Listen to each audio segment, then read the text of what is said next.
بسم اللہ الرحمن الرحیم۔ السلام علیکم ورحمۃ اللہ وبرکاتہ۔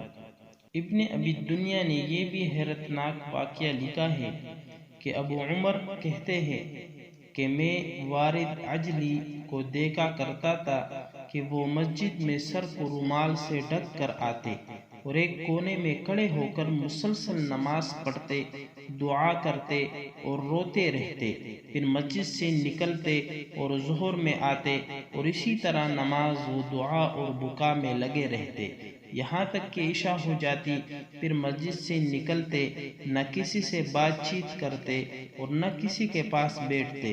ابو عمر کہتے ہیں کہ میں نے ان کے محلے کے ایک آدمی سے ان کے بارے میں پوچھا تو اس نے کہا کہ کیا آپ کو معلوم ہے کہ آپ کس کے بارے میں پوچھ رہے ہیں؟ یہ والد عجلی ہے جنہوں نے اللہ سے عہد کیا ہے کہ جب تک اللہ کو قیامت میں دیکھ نہیں لیں گے اس وقت تک نہیں ہنسوں گا۔ الرقۃ والبکاء، صفحہ 192۔